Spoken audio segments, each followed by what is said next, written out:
अस्सलाम वालेकुम नाजरीन, उम्मीद है आप लोग खैरियत से होंगे। नाजरीन, 27वीं तरमीम थैले से बाहर आ गई है और हमारी तवक्कुआत से कहीं बढ़कर है। बड़े सरप्राइजेज़ हैं इसमें। जो एक तरफ जजेस के गिर्द घेरा तंग कर किया जा रहा है और दूसरी तरफ घेरा मुकम्मल तौर पर खोल दिया गया है। इसका क्या मतलब है मैं आपको बताता हूँ अभी थोड़ी देर में, लेकिन पहले जजेस की बात कर लें कि जजेस जो पहले अपनी एक डिस्क्रिशन समझते थे कि उनके पास जवाबदीदी इख्तियार हैं कि वो क्या कर सकते हैं, उन्हें क्या करना चाहिए और क्या नहीं करना चाहिए, वो अब काफ़ी हद तक उनके कम कर दिए गए हैं। इस तरह कि जैसे अब तो उन्होंने कहीं वाशरूम में भी जाना हो तो उन्हें पूछ कर जाना पड़ेगा कि हम जा सकते हैं या नहीं जा सकते। वो कैसे कि पहले जो ट्रांसफ़र पोस्टिंग के हवाले से था कि अगर हाई कोर्ट का जज किसी और जगह पर ट्रांसफ़र करना है, मतलब यह है कि वो किसी दूसरी हाई कोर्ट में ट्रांसफ़र करना है तो वो हो सकता है, लेकिन उसके साथ क्या था कि जज की रजामंदी शामिल है। यानी कि जो एक ट्रांसफ़र बिल जबर है वो नहीं हो सकता, उसकी रजामंदी से हो सकता है। अब जो उसकी रजामंदी ख़त्म कर दी गई है, बल्कि उसकी रजामंदी को ना होने को रिज़ाइन तस्वर किया जाएगा कि वो ये समझता है कि अच्छा वो आंदन जी कि आप फ़लाँ जगह जा सकते हैं जी, नहीं जा सकता, और ना क्या है जी कि फिर घर चले जाओ। यानी कि दूसरे अल्फाज में बेसिकली फ़ौजी कानून का इतलाक़ जो है वो जजेस पर भी हो रहा है। यही मामला आगे कोई आइनी अदालत के हवाले से भी है कि अगर किसी को लगाना चाहते हैं और वो नहीं लगता तो उसके साथ भी यही होगा। अब यह है कि जो लोग हाई कोर्ट से आगे आएंगे, पहले तो कुछ जो इस्लामाबाद के जजेज़ हैं या इस्लामाबाद में जज अपॉइंट होने का एक फ़ायदा ये था कि इधर तादाद कम है, लाइन छोटी लगती है, तो आप जल्दी आगे सुप्रीम कोर्ट चले जाते हैं। अब वो वाला सिस्टम भी ख़त्म हो गया। अब यह है कि जैसे होगी पूलिंग होगी, आप समझें कि जैसे जो जो उनकी एक तारीख़ तकर्री है वो तमाम हाई कोर्ट के जजेस की, तो उधर से जो सीनियर मोस्ट होंगे उनको लाया जाएगा और फिर उनमें से भी अगर कोई इनकारी होगा कि मैंने नहीं जाना, उन्हें कहना ये मतलब तुम कार जाना चाहते हो, चलो कार चले जाओ। तो उस लिहाज से जो एक डिस्क्रिशन थी जजेस की वो काफ़ी हद तक ख़त्म कर दी गई है। अब ये कितना दुरुस्त है, ये कितना गलत है, हमने इफ्तिखार चौधरी साहब का ज़माना भी देखा, उसके बाद का भी देखा। अनफॉर्चुनेटली पाकिस्तान में एक मसला ये है कि एक जर्नलिस्ट जो है वो भी एक टाइम ना डोले दिखा रहा होता है, मसल दिखा रहा होता है जी कि एक जर्नलिस्ट ये कर सकता है, वो कर सकता है। इसी तरह अगर कोई डिप्टी कमीनर बन जाता है तो वो भी यही काम कर रहा होता है। अगर कोई पुलिस में कोई स्पाई भी हो जाए तो आंदा है जी कि मेरी मर्जी तो बगैर तो मिसल नहीं जड़ी तैयार होनी।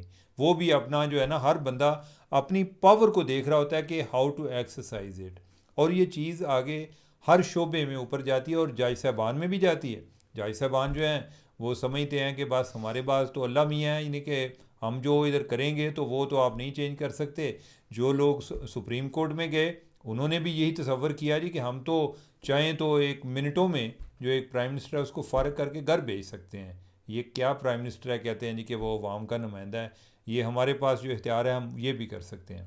और कई जज साहबान ने तो अपनी बाकायदा एक तरह से सीवी में इस तरह के ये टाइटल जो हैं या ये फ़ैसले सजाए जी कि मैंने फ़लाँ फ़लाँ को घर भेजा था। सो मोटो का इख्तियार जो है वो भी इसी तरह इस्तेमाल होता रहा। बाय द वे वो इख्तियार जो है वो भी नई जो तरमीम आ रही है उसमें उनसे लिया जा रहा है, तो लिहाजा उन्होंने भी अपनी हदें क्रॉस की हुई थी। अब यह है कि दूसरी साइड तगड़ी हुई है, अब उन्होंने अपना काम शुरू कर दिया है। अब ये जो एक है ना, ये जो बैलेंस ऑफ पावर है ये कभी एक तरफ टिल्ट हो जाता है, कभी दूसरी तरफ हो जाता है। अब जो है ये किधर जा रहा है, गवर्नमेंट की तरफ जा रहा है कि गवर्नमेंट जो है यानी कि उन्होंने जुडिशल कमीशन में भी अपनी नुमाइंदगी बढ़ाई, ताकि बज़ाहिर कहने को तो उधर जज साहबान दूसरे भी मौजूद होंगे, सुप्रीम कोर्ट से भी दो चार लोग होंगे, इसके अलावा हाई कोर्ट के जज साहबान, चीफ जस्टिस साहबान भी होंगे, लेकिन जो एक गवर्नमेंट की नुमाइंदगी होगी या अपोजिशन की नुमाइंदगी होगी उससे चीज़ें बैलेंस होंगी या इनकी फेवर में वोट चला जाएगा। अगर जो तमाम जज एक साइड पर होंगे तो फिर भी यानी कि फिर जाके कहीं टाई पड़ेगी। तो ओवरऑल ये चीज़ें तो जुडिशरी के हवाले से हो रही हैं। तो एक तरह से जो एक पावर है वो डिवॉल्व भी हुई है, जो पहले 26वीं तरमीम में हुई और अब 27वीं तरमीम में हुई। 26वीं तरमीम में आइनी बेंच बना दिया गया, अब आइनी अदालत जो है वो भी बना दी गई और आइनी अदालत के लिए जगह भी तलाश कर ली कि पाकिस्तान में आमतौर पे जगह का बड़ा इशू होता है। इधर जो है यानी कि वो जगह नहीं उन्होंने क्या कि वो फलाना जेडे ना कमरे उत्थे चले जाएंगे, तो फलां फ्लोर जो है उधर मुलाकात होगी, तो अब जो है उनको उधर जाना पड़ेगा। जाना है वो तो उनको इतराज़ नहीं है, बल्कि वो एक अलहदा एक अदालत बन गई और उधर जो चीफ़ जस्टिस हैं मोस्ट लाइकली जो अमीनुद्दीन खान है, जो अभी वाले जो कॉन्स्टिट्यूशनल बेंच के सरबराह हैं, वही उधर उनको चीफ़ जस्टिस लगा दिया जाएगा। तो ये वाली सूरत हाल है। अदालती महाज पे जो चीज़ें या जो एक हुकूमत का एक अनफिनिश्ड एजेंडा 26वीं तरमीम में था वो आके 27वीं तरमीम में पूरा हो गया। अब आ जाते हैं दूसरी तरफ। दूसरी तरफ क्या हुआ है कि जो बातें हमने की थी कुछ जो हैं चीज़ें उधर चली। मसलन ये है कि कमांडर ऑफ डिफेंस फोर्सेस का अहदा क्रिएट किया गया। मैंने आपको एक अपना कॉमन सेंस गेस बताया था कि इसका मतलब ये हुआ कि जो chairman joint chief of staff committee का अहदा है वो ख़त्म कर दिया जाएगा, तो यानी कि वो ख़त्म हो गया, अब उसकी जगह पे कमांडर ऑफ डिफेंस फोर्सेस आ गया। लेकिन इधर एक और नुक्ता है। वो नुक्ता क्या है? वो नुक्ता ये है कि जो आर्मी चीफ़ हैं वो simultaneously commander of defence forces भी होंगे, यानी कि वो आर्मी चीफ़ भी होंगे, कमांडर ऑफ डिफेंस फोर्सेस भी होंगे। अगर अब इस पर हम देखें यानी कि वो उनके पास ये दो अहदे होंगे और जो बाकी हैं एयर वाले यानी एयर चीफ़ और जो नेवल चीफ़ हैं वो अलग अलग, उनके पास अपना नेवी का और आगे पीएफ का जो वो एयर चीफ़ होंगे और वो नेवल चीफ़ होंगे। पहले जो था जो एक आप समझें जो कमांडर ऑफ डिफेंस फोर्सेस था, या इधर जो हम बात कर लें कि जो चेयरमैन थे joint chief of staff committee, वो समझे जाते थे कि तमाम जो मुसल्लह अफवाज के सरबराहान के सरबराह हैं वो उनसे ऊपर है, यानी कि उनसे सबसे सीनियर हैं, वो तस्वर किए जाते थे। अब जो है क्या होगा कि जब कमांडर ऑफ डिफेंस फोर्सेस का ओहदा भी आर्मी चीफ़ के पास आ जाएगा, तो इसका मतलब ये होगा कि आर्मी चीफ़ एक जो है ना उसकी जो एक सुपीरियरिटी है बाकियों पर, वो आइनी लिहाज से उस पर एक यानी कि उसको यानी कि उसको वैलिडेट कर दिया गया है। पहले भी यानी कि जो एक chairman joint chief of staff committee का होता है, ये अक्सर या काफ़ी देर से आर्मी के पास ही आ रहा है। फ़ारूक फ़िरोज़ खान प्रॉबली आखिरी एयर चीफ मार्शल थे जो कि बाद में chairman joint chief of staff committee के सरबराह बने। तो अगर इसको वैसे इसी तरीके से चलते रहना देते, मसलन ये भी हो सकता था यानी कि इसको आइन में लिखने की बजाय कि जो कमांडर ऑफ डिफेंस फोर्सेस हैं आप फील्ड मार्शल को बना देते। आप कहते हैं जी कि वो चूँकि फील्ड मार्शल भी हैं तो लिहाजा हम चाहते हैं कि कमांडर ऑफ डिफेंस फोर्सेस का ओहदा भी उनके पास हो, क्योंकि अदरवाइज़ जोन सा भी आएगा को 4 स्टार आएगा तो वो उनका जूनियर होगा। तो कितनी एक सुलझी किस्म की एक रिस्पेक्टेबल एक जस्टिफिकेशन भी बन जाती है और आप वो काम कर देते हैं। आपने उल्टा हुआ क्या है कि हमने उसको आइन में शामिल कर लिया है कि जो भी आर्मी चीफ होगा वो कमांडर ऑफ डिफेंस फोर्सेस भी होगा। अब यह है कि उसके साथ दूसरा जो काम हुआ वो ये है कि जो एक इंटाइटलमेंट है उसके हवाले से कि जो भी फील्ड मार्शल होंगे या जो इसी के इक्विवेलेंट जो रैंक अगर किसी को एयर चीफ़ को दिया जाता है या नेवल चीफ़ को दिया जाता है तो वो ताहियात होंगी। अच्छा, इस बात का हमें पहले भी आइडिया था कि पता नहीं हमारे कॉन्स्टिट्यूशन में शायद इस चीज़ का अभी कोई ज़िक्र तो नहीं था। आई डोंट नो कि इसकी कॉन्स्टिट्यूशन में कोई ज़िक्र करने की भी ज़रूरत थी या नहीं। हो सकता है कि हम आर्मी एक्ट में भी ये चीज़ आ जाती। लेकिन फ़र्ज़ किया कि ये कॉन्स्टिट्यूशन में आना भी चाहिए था। तो बाकी जगह पर भी यही ट्रेडिशन है कि जो एक फ़ील्ड मार्शल होता है वो पूरी ज़िंदगी के लिए फ़ील्ड मार्शल होता है। ये एक टाइटल है, ये उस तरह से ओहदा नहीं है।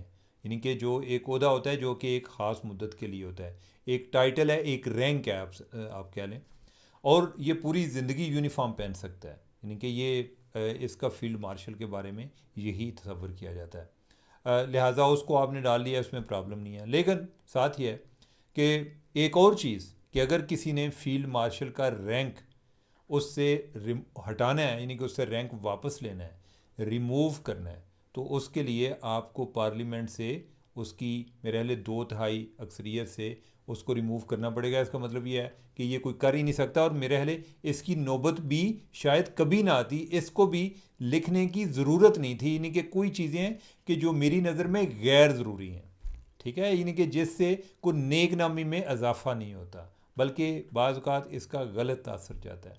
तीसरी चीज़ यह है कि जो इसी ओहदे पे फायज़ को फील्ड मार्शल जो होंगे उनको एक फ़ॉर लाइफ इम्यूनिटी होगी, ताहियात इम्यूनिटी होगी, ठीक है, उनको इस्तिस्ना हासिल होगा। मेरा नहीं ख्याल कि इसकी भी कोई ज़रूरत थी, ये भी चीज़ें इजाफ़ी थी। हमारे अगर कॉन्टेक्स्ट में बात की जाए तो जनरल मुशर्रफ का ट्रायल जो है वो भी नहीं चल सका, और जितना चला भी उससे भी ये जो बाकियों को, जो सियासतदानों को पता चल गया कि हम ये काम नहीं कर सकते, और लिहाजा यानी कि ये चीज़ें जो हैं, इतने सियासतदान जो हैं मैच्योर हैं कि वो वक्त के साथ साथ सीख जाते हैं कि आइंदा कोई इस तरह का काम नहीं करना। तो आई डोंट थिंक कि इसकी ज़रूरत थी। अब उसके साथ क्या होगा? उसके साथ ये होगा कि जो सदर मुमलिकत हैं उनको तो एक 5 साल के लिए इस्तिस्ना होते ही है कि उस दौरान उनके ख़िलाफ़ कोई अगर कोई कार्रवाई हो, कानूनी कार्रवाई, तो वह वैसे ही रुक जाती है, क्रिमिनल इन्वेस्टिगेशन नहीं हो सकती। अब जो है उनके बारे में आ रहा है कि फ़ॉर लाइफ, कि वो फ़ॉर लाइफ उनके ख़िलाफ़ कोई कार्रवाई नहीं हो सकती। तो फिर ये है कि अगर किसी बंदे को सदर मुमलिकत पे इस ओहदे पे फायज़ शख्स से पहले को मसला चल रहा है, तो फिर वो यानी कि उसके लिए पैगाम ये है कि वो बस अल्लाह ताला से कहे जी कि बस अल्लाह ताला आगे जो है ना रोज़े क़यामत ही मैं इनसे हिसाब किताब लूँगा, इस दुनिया में तो इन्होंने अपनी प्रोटेक्शन ले ली है। दूसरा जो प्राइम मिनिस्टर है, प्राइम मिनिस्टर के लिए भी उनको इम्यूनिटी, उसके बारे में भी आ रहा है जी कि उनको एक जो ओहदे के दौरान इम्यूनिटी होगी। अच्छा, इस हद तक मैं समझता हूँ कि प्राइम मिनिस्टर को इम्यूनिटी क्यों होनी चाहिए कि आम तौर पे इस दौरान ही ये जो हमारे प्राइम मिनिस्टर आते जाते रहते हैं, कोई अदालत किसी ने बुला लेंदी है और किसी केस में उन पर कोई काम शुरू कर देती है, ये भी जो हमारी इंस्टेबिलिटी की एक वजह है। चलें ठीक है, यानी कि आपको इम्यूनिटी हुई कि जब तक आप प्राइम मिनिस्टर हैं उधर तक, लेकिन उधर भी मेरे ख्याल की कोशिश जारी है कि फ़ॉर लाइफ उनको इम्यूनिटी मिल जाए। ये वाले जो है ना पूरी ज़िंदगी के लिए जो आपको इस्तिस्ना चाहिए, ये कोई बड़ा ही एक नेगेटिव किस्म का एक मैसेज भेजता है। मुझे तो फ्रेंकली मुझे ये चीज़ अच्छी नहीं लगी। ठीक है, इसका ये मतलब है कि आप ये भी एक पैगाम देते हैं जी कि हम जब इस पोजीशन पर पहुंच जाते हैं तो हम फिर कानून से बालातर हो जाते हैं। हम जब इससे चले भी जाएंगे तो उसके बाद हमें कोई इस हवाले से नहीं पूछ पाएगा। तो ये अभी तक तरमीम है। और यानी कि जो मैंने आपको बात की कि पहले जो है हमारे जज साहबान जो है उन्हें कम चुके होंदा सी, अब जो है ये जो एग्जेक्टिव ब्रांच है उन्होंने वो ज़िम्मेदारी उन्होंने संभाल ली है जी कि हम वो वाले काम जो हैं हम करेंगे, और हमें कोई किसी डर की, किसी कानून का कोई डर नहीं है, और हम इन चीज़ों से वैसे ही मुबर्रा हैं। बाकी ये जो कीड़े मकोड़े फिर रहे हैं ये, इन पर ये कवानीन लगेंगे और वही उनका जवाब देंगे। हम तो इस वर्ड से भी आशना नहीं है, बल्कि हम तो कानून जो है उसका इतलाक़ करने वाले हैं, अपने पर नहीं बाकी लोगों पर। तो overall that is in a bad taste. नाज़रीन, इसके साथ मुझे दें इजाज़त। अल्लाह हाफ़िज़।